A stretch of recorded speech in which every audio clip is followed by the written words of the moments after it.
Welcome to NARAL's The Morning After. Each Thursday, our podcast brings you the latest on reproductive health care, progressive politics, and the fight to keep abortion safe and legal. NARAL's The Morning After is a production of NARAL Pro-Choice Ohio. Find us on Facebook, Twitter, and Instagram at ProChoiceOH. Enjoy the show. Hi, I'm Gabe. And I'm Jamie, and today we have a very special guest, State Representative Stephanie Howse from Cleveland. Woohoo! Thanks for joining us. Good afternoon, evening, morning, whenever people are checking in. Yes. Thanks for coming. You are, first off, our first guest representative. So the first. Point of pride for us. But you're representing the 11th House District. Yes, which that is correct. It's like I always say the east south side of Cleveland. I have like 10 different communities. Do the little wrap up: St. Clair Superior, Fairfax, Buckeye Shaker, Buckeye Woodlands, Central, Slavic Village, Union Miles, Newburgh Heights, and Garfield Heights. okay. Yes. So for somebody like me who's not from Cleveland, it's like between downtown and Shaker Heights. Correct. Okay. Yep. And preterms in your district, right? Yes. Yes. Nice. What do you like best about your district? What I love is always, you got to always start with the people. People make or break communities, and the people of the 11th House District are hard-working men, women, children, seniors who are dedicated to doing what's necessary to have the community that we all deserve. Okay. You've got 2 degrees in environmental engineering. You studied in Florida. And then you came back and you ran. Why did you do this? That is funny. I always tell people really quickly, it was never my intention to come back to Ohio.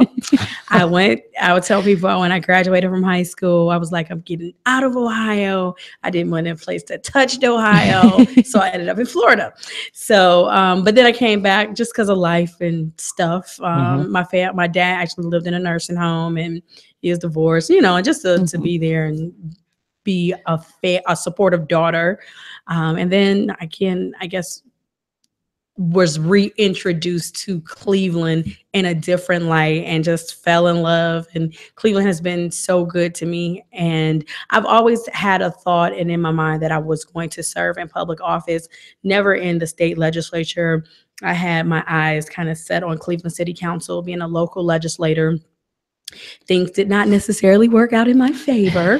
Yeah, that's a whole nother conversation.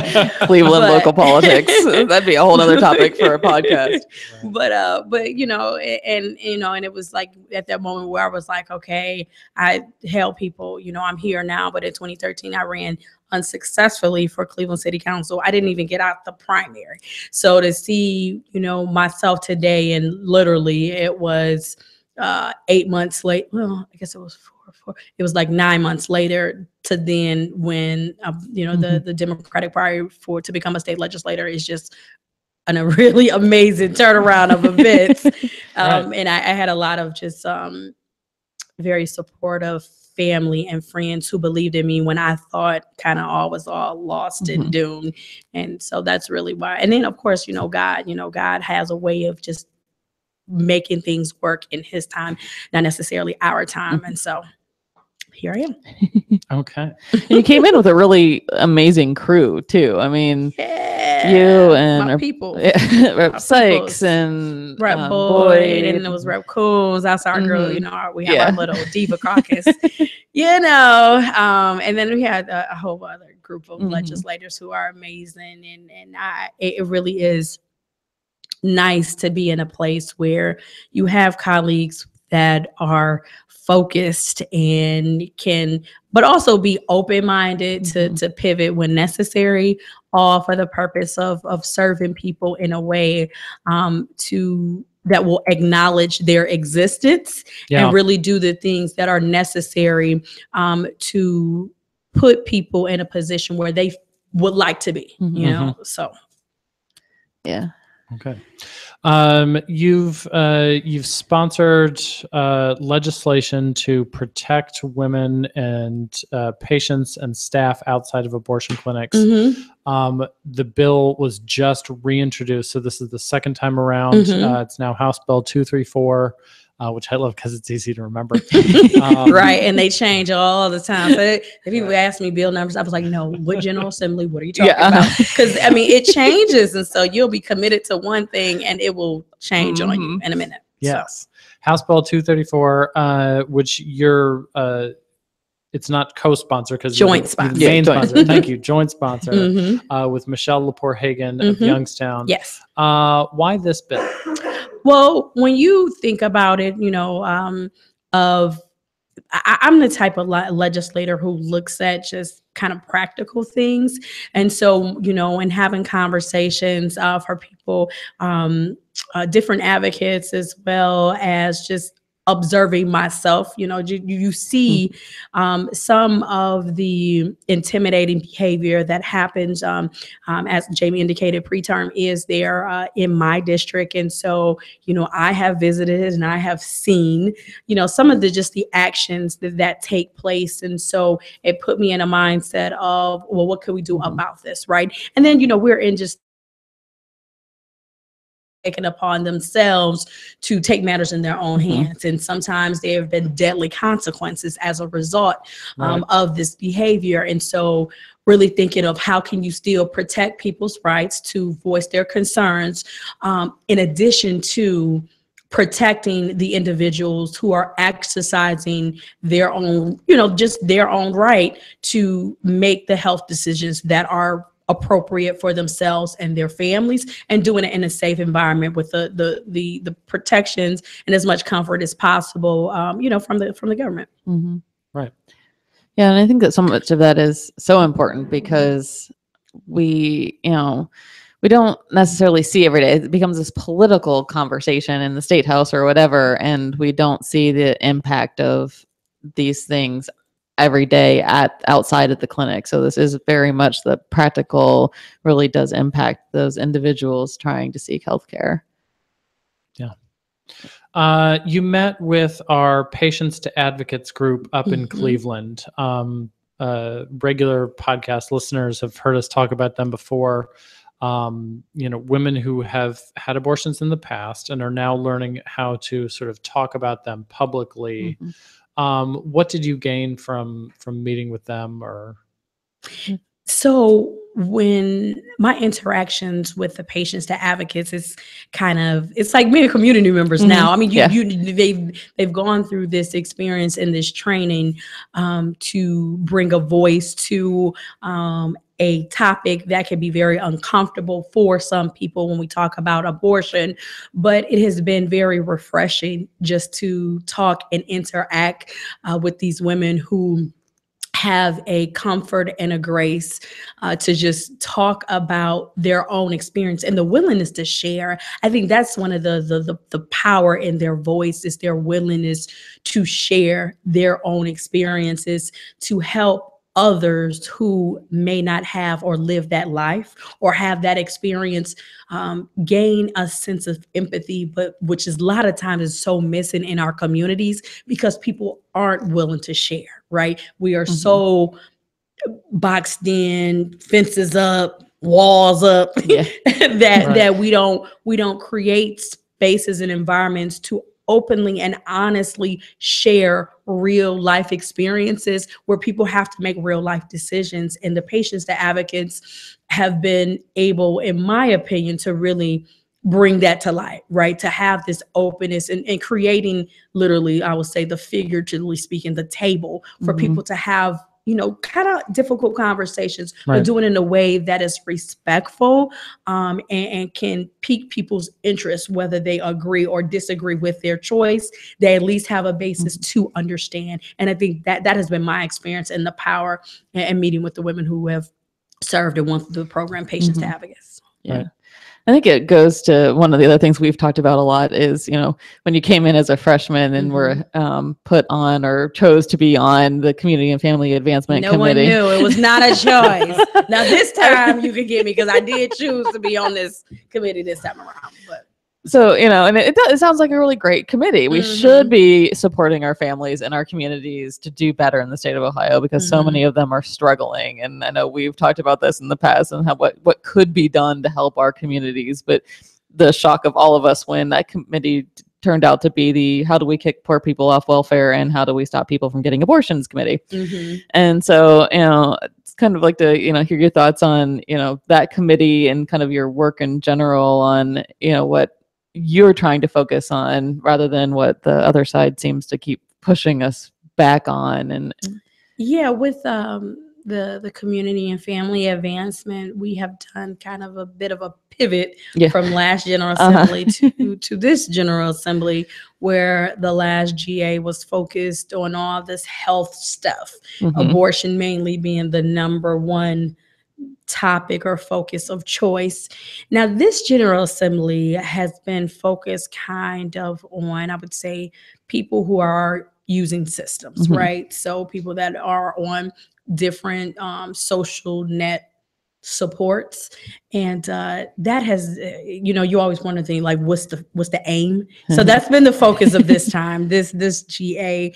And so again, it is providing, which I would say, an opportunity to have real conversations and have my colleagues think a little bit differently of the things that they are proposing and how in reality we want to get things done.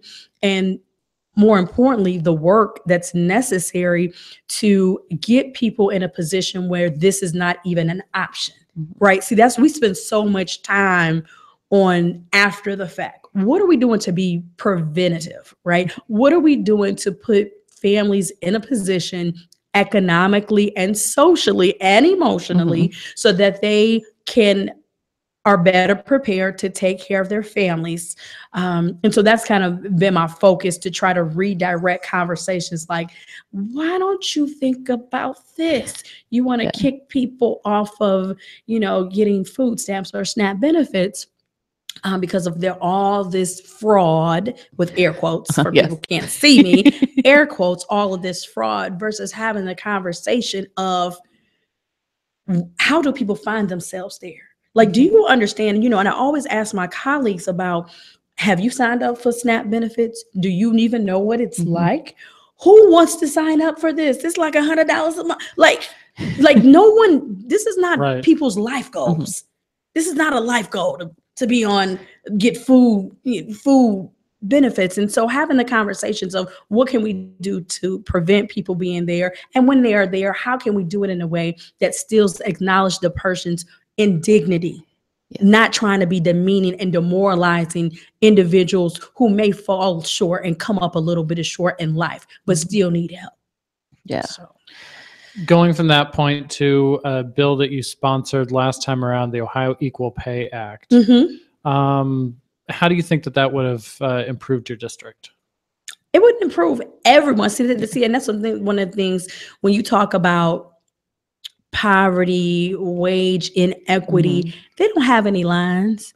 They are not, I really look at legislation that can help people. I always bring up to people, I represent and serve the poorest district in the state. So out of all 99, I serve the poorest district. 40.1% of the people that I serve are living in poverty. And that's not a good look, And so when you think about systematically, how do you change that? We did reintroduce it this year, the Equal Pay Act. It is a focus on trying to change the system, right? So when you have an understanding, there is a difference in our work environment, workplaces, of economically what is happening between men and women. And then there are further disparities when you look culture, race, ethnicity, there are significant differences. And at the end of the day, like, this isn't just for this moment, that woman, this is family issues. This is our Ohio's economy, Cleveland's economy.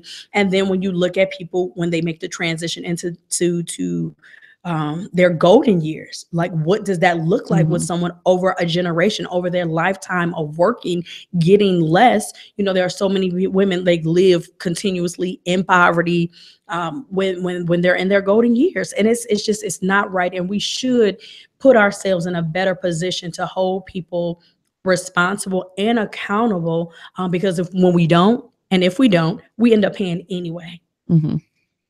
So. Yeah. Obviously, so much of what the legislature does in terms of passing, big pieces of legislation is all done in the budget. So many things have been just converted from independent ideas into budget amendments.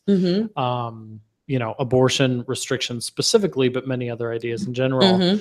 What are your thoughts on this year's budget, having been, through a cycle once already? This budget is awful. I mean, there's no nice way to put it. Right. This is one of the things of how, we were kind of set up for this when the governor announced, we're on the verge of a recession. And people need to, like, when people talk, we need to really listen. What are you really saying, right? You set this up, but be mindful. How Ohio is operating is directly a result of the policies that have been enacted by this majority-led, majority-run Republican legislature. They're in the executive office. They're everywhere, right? These are their policies that have really put people in a worse position than they have been. Like, there is no question about it. People are getting poorer. When you look around, people are working harder for less. When you look at many of the disinvestments that have been happening in our cities, it correlates to what has been happening to the policies that we have been enacting at the state levels. This budget is no different. They have said exactly what they were going to do, and we all are living it. And I would hope that people could be a little bit enlightened, and people are angry, but turn that anger into action to actually vote. Like, voting is one. It's not the only thing, but it is a part of the process to getting better representation for all of Ohioans and getting the policies that will start to break this systematic, I would say, oppression, systematic attack on women and families, this systematic disinvestment and just regular folks. This budget, it just is continuing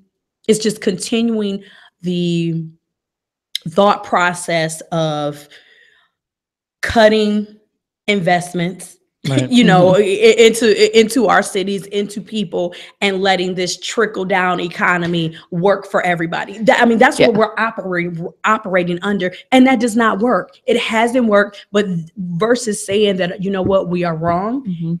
This is not the best thing for us. We're gonna move in a different direction. We're gonna commit to this, even though we're gonna fall off to just drive into the ocean, or in our case, the lake.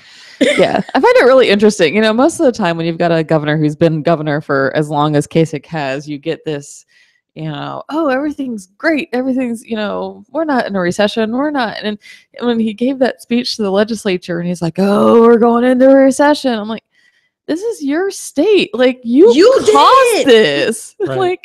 But you look at those who do their research and practice in economics, they will tell you we are not in a recession. Yeah, exactly. The feeling of a recession is based on the economic policies of our governor and the legislature, who are of the Republican Party, who are in control. They have put us in this position. They have done it. Yeah. They own this, right? And we should not let them forget it. They own this. Yeah. And it's just being used as another, tool to cut even more from cities and local governments and everything else. Absolutely. Right.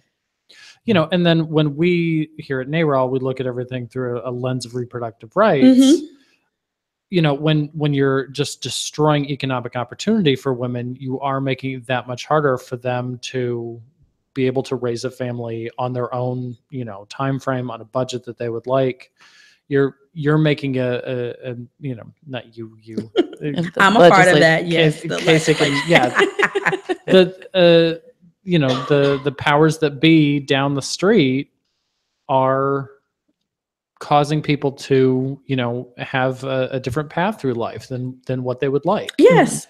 And that's going to lead to, amongst, in addition to many other things, impact the reproductive choices that they make. Absolutely. Again, it's like anything else. People, it's like, oh, my life goal is to have an abortion. That sounds crazy. Right. You know what I'm saying? People don't do that. That is not how the world operates.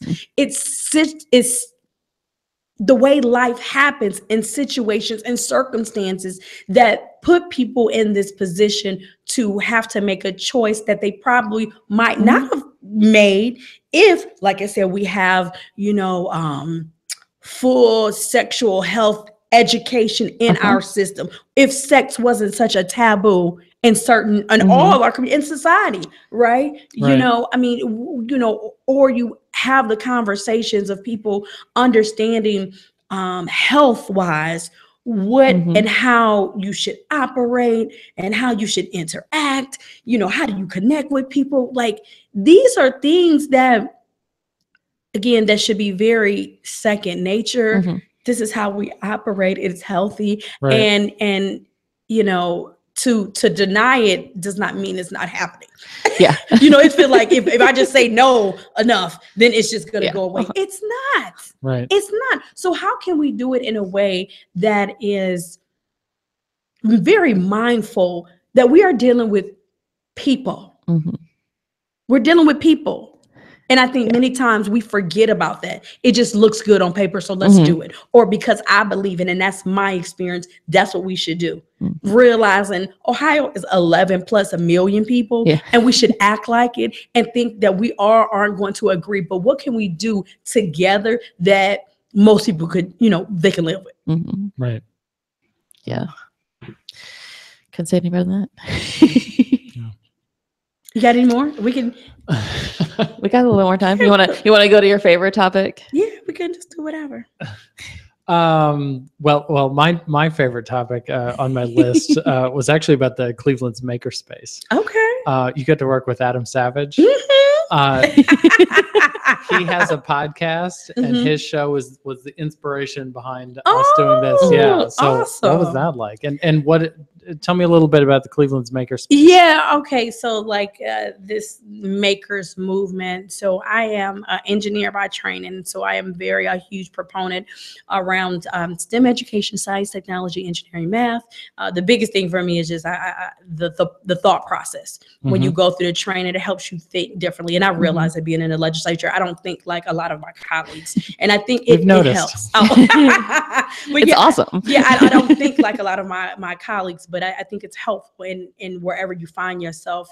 Having that type of upbringing and training will help you to be more problem oriented, being a problem solver, right? Not just questioning, and you do question things, but you really are trying to work to solve the problem.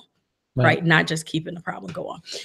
But and so this makers movement is this whole idea of bringing this thought process to people in their everyday lives, right? So that you can start having this exploration, this creative juices, this questioning happen in very natural, organic ways, and just see what comes out of it. And so when Adam Savage, he came to Cleveland as a part of, you have like Cleveland Ties, and you have the, she's going to kill me. She's the chief information officer, so I should know this. Sonya Pryor-Jones. I got to give her a shout out. She's awesome.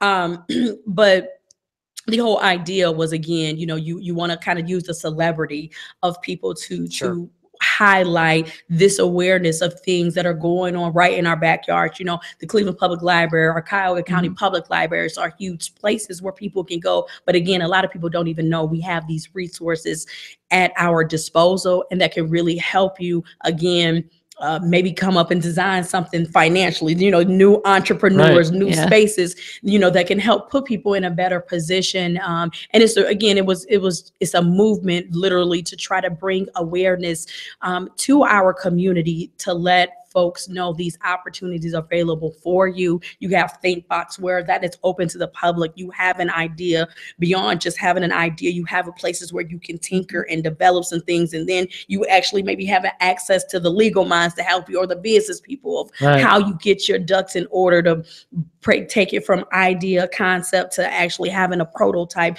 to then be able to maybe go on and do some other great things. But we have all these things that are at our fingertips, but many times if no one knows about it, you cannot take full advantage of it. And Adam Savage coming to Cleveland just helped us highlight that, which was really awesome. Sounds like a great program. Yeah, it is. Last one I got for you here. We'll kind of build off developing young people. You started a program called Footprints. Yes. Can you tell us about that? Yes. So that is a girls leadership development organization. We operated inside of Thurgood Marshall Recreation Center. I did it for 12 years. Oh goodness, that's just crazy. That's to think, awesome. yes, that it was in 2002, literally to 2014, 2015, when I joined the legislature. It's kind of on a hiatus, but they're actually a group of young women who hopefully will be reigniting it this upcoming fall. But the whole purpose was to introduce ideas and concepts, or girls in my neighborhood. I grew up in Huff. My heart is there. Love it to death. It made me the woman that I am today. But when I was growing up, I had so many positive adults beyond my mom and my dad who freely just gave to me. And I wanted to, Footprints was a way to try to recreate that, because you don't have to be connected by blood to be a role model. I'm not consider myself a role model, and trying to create the spaces so that young girls could just, I always call it the fruit of life, right? Many of us are stuck in environments where all we may know is apples and oranges, right? And if all you know is apples and oranges, I always tell people, what are you going to produce? Apples and oranges, right? And with Footprints, we tried to be like the fruit basket. We want you to know about the pineapples, papayas, strawberries, cherries, because life is going to happen, right? So then you're going to have something in your toolbox where you're going to be like, it's beyond apples and oranges. I remember that experience. It's pineapple. It's pie, but it's all these different things, because it's so easy and caught up when you are stuck in generational poverty. When you are in environments where, it's hard to see behind, what it's hard to see beyond what you actually see. It's a really tall order for our young people. And I always encourage adults, like many of us would not make it if we had to switch places and we were growing up in today's communities, today's neighborhoods. And so it was, for me, just trying to give something, I wasn't necessarily, we didn't have like the smartest girls. I'm talking about just regular girls, girls that got C's, girls that might, get pregnant, whatever the case, whatever that life issue is, we have to create positive spaces for our young people to let them know they are caring adults who are here for you, that want to see you succeed, and beyond just wanting you to succeed, we're going to help and walk with you during your life journey, so that you can hopefully be in a better position than what you may be growing up with or without. That's amazing. Awesome. I want to do it. Yeah, we had a good time. We had a good time.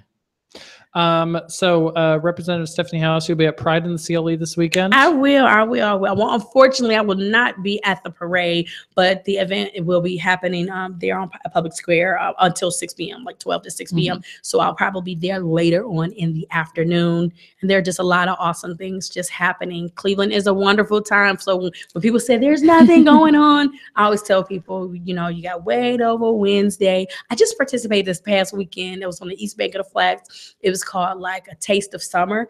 It was so amazing. Like, I mean, literally, it was just people. I mean, it was families, like, everybody from all different cultures just out having a good time. And I just would encourage people, take this summer to go outside, get some vitamin D. But beyond that, really take an opportunity to connect with some people that you might not do in your everyday life. and start to work and building. You can't work and build with people you don't know. So take the opportunity to get to know some people, get out, experience your city beyond Cleveland too. Go Cavs one time. and just, and take it all in, so that then when it's time for us to do some real work, and, when NARAL is picking up the phone to call, people will answer and be ready, charged up, and motivated to do the work, to fight and resist. Hashtag. Yes. You mentioned the Cavs. What's your prediction on the NBA Finals? Oh my goodness, Cavs in 6. Cavs in 6. Got We'll take her on it. Sounds good. Okay. Well, thank you very much for coming. Thank you so much for having me. This was really fun. We'll have to do it again for sure. Absolutely. I'll be back. Great. We'll see everybody next week. Bye. Bye. Bye.